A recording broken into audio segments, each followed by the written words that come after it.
आई वडिलांनी जेव्हा पहिल्यांदा तुम्हाला टीव्हीवर पाहिलं, कारण का फार मोठी गोष्ट आहे, कुटुंबात कोणीही आधी या क्षेत्रात नाही आणि अचानक आपला मुलगा टीव्हीवर दिसतोय, तो क्षण कसा होता?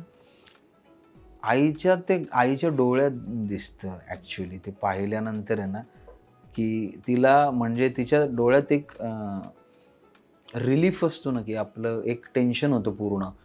कितीतरी वर्ष मी माझ्या आईच्या डोळ्यात माझ्यासाठी टेन्शन बघितलेलं आहे. म्हणजे काय इंजिनियर झाला आपला पोरगा, काहीतरी करेल वगैरे असं तिला वाटलं. आणि त्याच्यानंतर मग जेव्हा टीव्हीवर बघितलं ना, की चला याचं काहीतरी होतंय.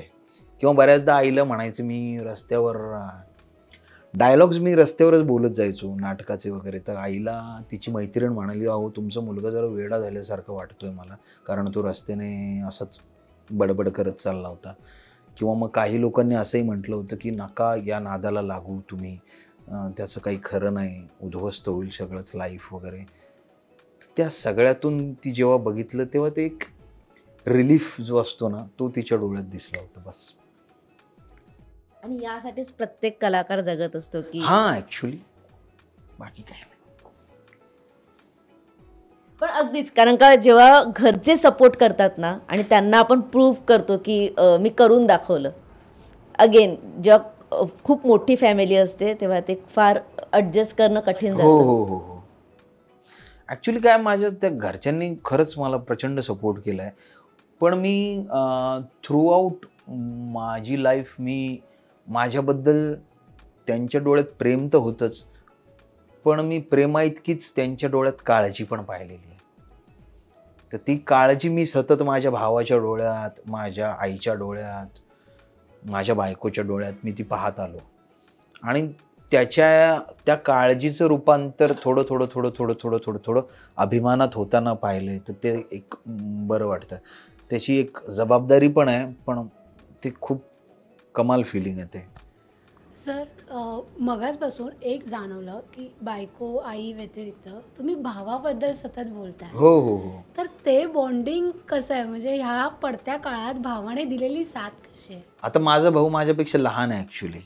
पण मी असं वाटत होतं की मी घर सांभाळेल वगैरे घरच्यांना वगैरे, पण मी न सांभाळता त्याने जबाबदारी घेऊन त्याने घर सांभाळलं. त्याचंही लग्न आधी झालं आहे माझ्या. पण माझं लग्न ॲक्च्युली माझ्या लग्नाचा सगळा खर्च माझ्या भावाने केला.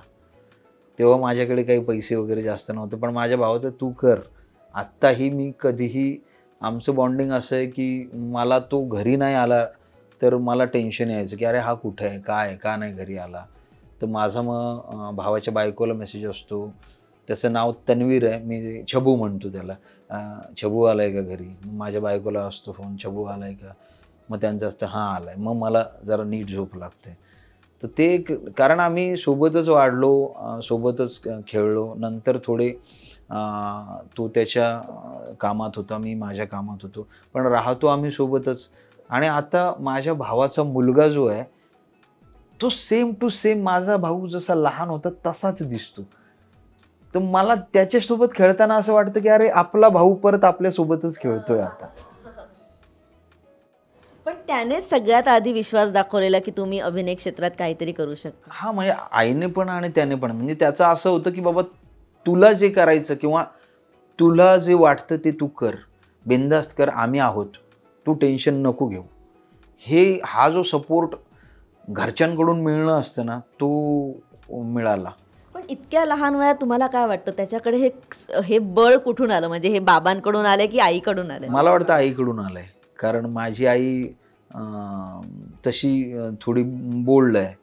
म्हणजे माझ्या आईचा हेअरकट जर पाहिला, आईचं वय जास्त आहे, पण आईचं बॉयकट आहे.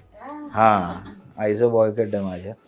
आणि तिचाच स्वभाव घेऊन तो बिनधास्त आहे. तो कुठेही तो एक्स्ट्रीम एक्स्ट्रोव्हर्ट आहे त्या बाबतीत थोडा. तो कामाच्या बाबतीतही खूप धडपड असते. तो बिनधास्त रिस्क घेऊन काम करणार आहे.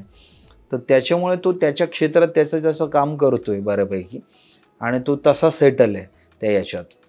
पण कधी-कधी असं असतं की एक काळजी वाटत असते मलाही भावाची, त्यालाही माझी. तर तसे मी मेसेजेस चालू असतात आता परत रात्री फोन मेसेज त्यालाच केलाय मी, कधी घरी पोहोचणार आहे वगैरे वगैरे. पोहोचतोय मी घरी पोहोचतोय. पण अगदीच प्रत्येक कलाकाराच्या पाठीशी इतकी स्ट्रॉंग फॅमिली हवी की तो कुठेही गेला तरी तो बिंदासपणे टेन्शन फ्री काम करू शकतो आणि त्याचं रूपांतर एक सकारात्मक रिलीफमध्ये होतं. हां, मला तर काय, मला फॅमिली तर सपोर्टिव्ह मिळालीच, पण मला बरेच चांगले लोकही भेटले. ते कदाचित माझं नशीब असेल की मला मुंबईत गोस्वामी सर भेटले, मोठे सर भेटले, छत्रपती संभाजीनगरमध्ये डॉक्टर दिलीप घारे, श्रुती कुलकर्णी, प्रेषित रुद्रवार, शीतल देशपांडे, योगेश शिरसाट, रमाकांत भालेराव, असे खूप. याच्या व्यतिरिक्तही अजून बरेच लोक आहेत. म्हणजे राजन तामाणे जे पहिलं नाटक केलं, अद्वैत दादरकर, प्रसाद दाणी, स्नेहलता तावडे, ऋतुजा बागवे, हे माझे पहिल्या नाटकातले, पण त्यांनी पण खूप सपोर्ट केला. आत्ताही जे कलाकार आहेत, अरुणदा, पॅडीदा, विशाखाताई, हे जे काय होते सुरुवातीला, प्रभाकर मोरे,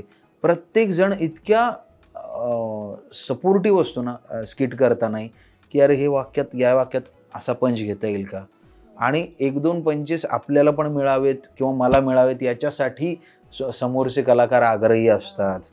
गोस्वामी सर, अरे आता एक गौरव आणि माझ्याच स्किटचा एक किस्सा सांगतो. डायलॉग नव्हता, आमची टेक्निकल चालू होती, सरांनी एक डायलॉग दिला होता, काहीतरी गौरव माझी गचंडी पकडतो की श्याम, तो म्हणतो की माझ्या गर्लफ्रेंडला चिल्लम तोंडी म्हणू नका सर, असं गचंडी पकडून. तर मी, सर म्हणाले फक्त असं त्याच्या डोक्यावरून हात फिरव, ओ भो तू फक्त प्रेम केलंय, मी व्यायाम पण केलाय बरं. तर हा डायलॉग त्यांचा आहे, गोस्वामी सरांचा, तो हायलाईट होता त्या स्किटचा. तर हे असे खूप कमाल इनपुट्स येतात मोठे सर, गोस्वामी सर आणि सोबतच्या कलाकारांकडून. त्याच्यामुळे ते खूप असं वाटतं यार भरभरून प्रेम आहे, हे मिळतंय आपल्याला, हे खूप छान आहे. मराठी चित्रपटसृष्टीतील लेटेस्ट अपडेट्स आणि गॉसिपसाठी आमच्या चॅनेलला सबस्क्राईब करा आणि बेल ऐकन दाबायला विसरू नका.